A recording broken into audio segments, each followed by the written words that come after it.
student nurse for today. I'm going to be administering your medications through your NG tube. First, can I ask your name and your date of birth, please? Okay. That matches your ID. And do you have any allergies? No? Okay, great. And that matches the electronic health record. Now, for the purposes of this video, I wanted to mention that for the previous videos on enteral feedings, I honestly did not know that a Salem sump was an NG tube, so for that, I imagined that the NG tube was there, and I just imagined putting the plunger in and administering it through. But now I have the NG tube, so I'll show you that I also know how to use it with it in place. So I'm going to go wash my hands, and I'll be right back. So I'm donning some clean procedural gloves. I already did my 2 checks for med administration. I made sure that I had the right patient, Jane Doe. I verified her identity. I just performed my hand hygiene. I made sure, again, right patient. I got the right medications that are supposed to be administered at the right time, the right dosage of medication,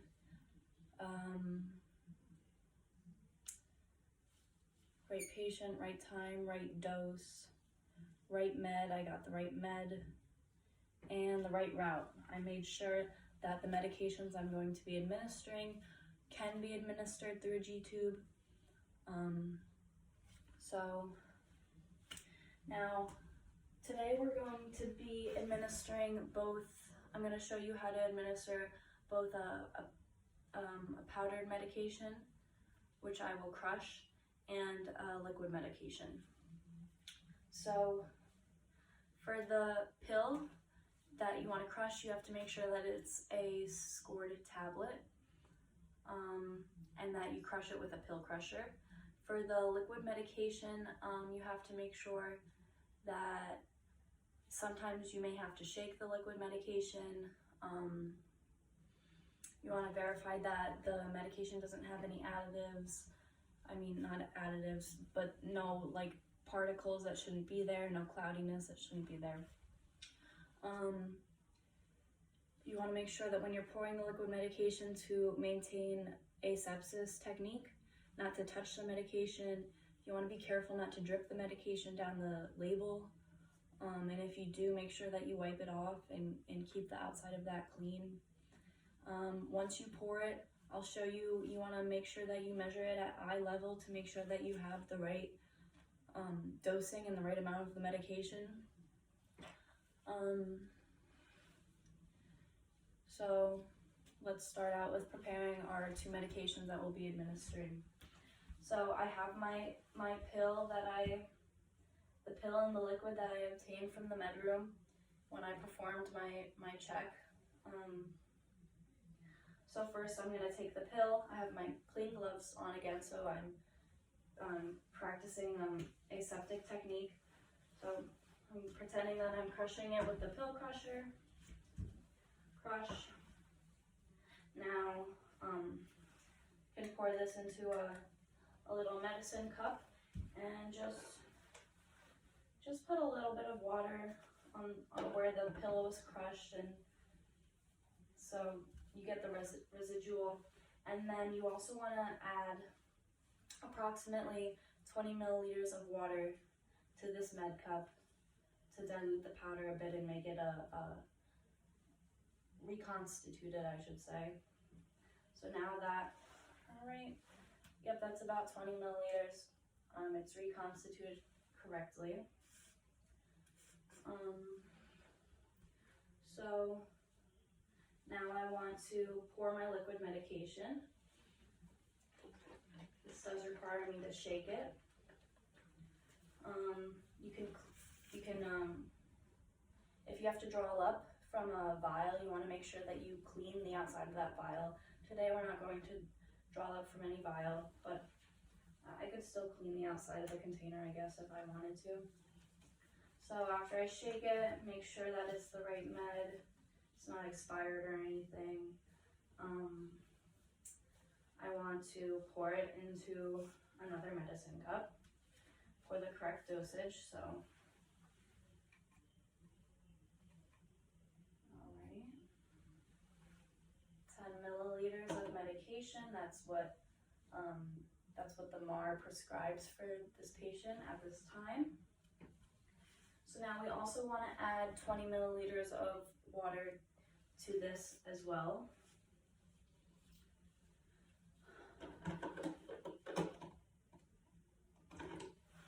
And again, I did make sure that these meds could be given via enteral tubing. I added my 20 milliliters of water. Oh, I'm sorry.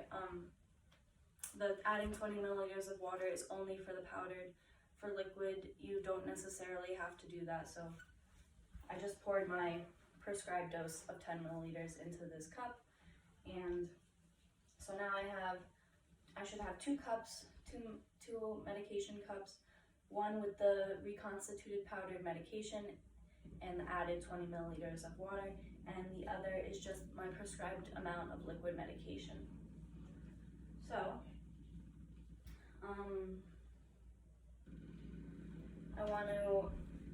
I put my patient to working height, raise the bed up to working height, and now I want to raise the head of bed to high Fowlers if possible, and that's what I did here. My patient's head is up nice and high because he can tolerate a high Fowlers position. So now I have my two separate medications. But what I want to do first is verify the placement of his NG tube. So I'm going to uncap his tube and attach my plunger, my 60 ml plunger, pull back to aspirate.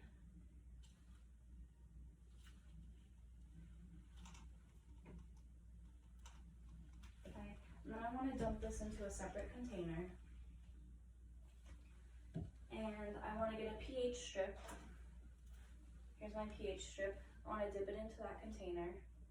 It's going to change color, and then you want to match that color change to the box where the pH strips came in, and it will tell you a corresponding pH number. The pH number should range from around 1 to 5.5, indicating that's usually the normal pH for stomach acid. And by looking at my strip, I confirm that her pH, Jane's pH, is a 3, which gives me confidence that the end of her NG tube is in her stomach and not in her respiratory tract. So I also would want to compare, the most accurate method for making sure that the tubes in the stomach is X-ray. That has already been confirmed after the placement was done. So I'm going to do some other bedside methods that aren't as accurate. I could inject air and auscultate that air. I could ask the patient to speak. Many patients are not able to speak if the tube's in the respiratory tract, but some can. So after doing several bedside methods to ensure that the tube is in the stomach tract, I'm going to attach my plunger again and continue to aspirate. Make sure I got all of the residual volume from the stomach. All right, and I can't pull back anymore, so I'm gonna say that's it. And again, dump it into the container. And I want to assess this. I want to assess the color. It should be like a greenish brownish color. It might be curdled white from feedings, but I want to make sure that there's not too much, because depending on where you work, if there's too much, you may not want to put anything more in the stomach. But he had about 50 milliliters of residual volume, which is okay. I can go on with administering the medications. And there's a little bit of curdled white, not too many odors, regular stomach acid odor. And it's a greenish brownish color, so that's a good indication that it's in the stomach. And now I confirmed that the end of the tube is in the stomach tract, or the digestive tract, sorry. So after doing the residual, I want to flush this with some 20 to 30 milliliters usually of water. So I can confirm patency, make sure that there's no occlusions. All right, so here's my 20 to 30 milliliters of water.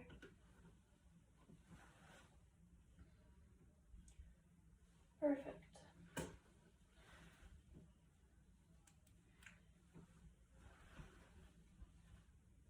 Oops, I could have kept that connected.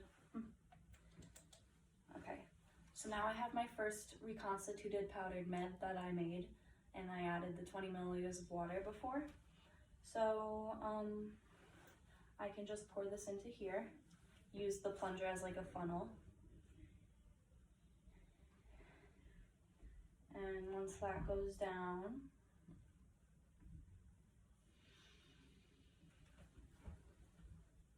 I want to make sure to flush again with another 20 milliliters of water. We want to flush between each medication administration. All right, so I got all the residual from that. I'm ready for my liquid medication. So I have my, I made sure that it's the correct dose that I poured of my liquid medication. And you feel all right so far with what I administered through your tube? No nausea? I can continue with the second medication? All right, great.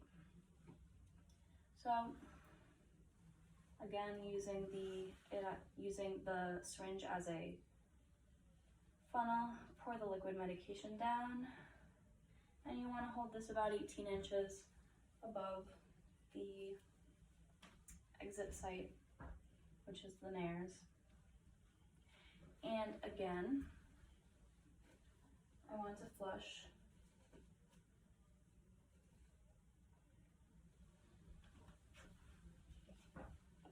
with another 20 to 30 milliliters of water, because I just finished giving the medication. I don't have any more to give, but again, I want to flush to make sure that there's no residue in his tube that could get all nasty and harbor bacteria. Okay, now after that, I can disconnect this and recap the end of his NG tube. How you feel? You feel all right? Okay, great. Now I want to make sure that the patient stays upright at least 30 degrees for the next 30 minutes to decrease risk of aspiration and ensure proper medication absorption. Now, if you don't need anything, I will leave the call bell in reach, and I'll put your belongings back where you can reach them. Anything before I go? Okay, great. I'll see you during my rounds, and actually I'm gonna be back in 30 minutes to follow up and make sure that no complications are arising from the medications, and everything is going as it should from the medication administration. All right, so I'm gonna doff my gloves and perform my hand hygiene again before leaving the room.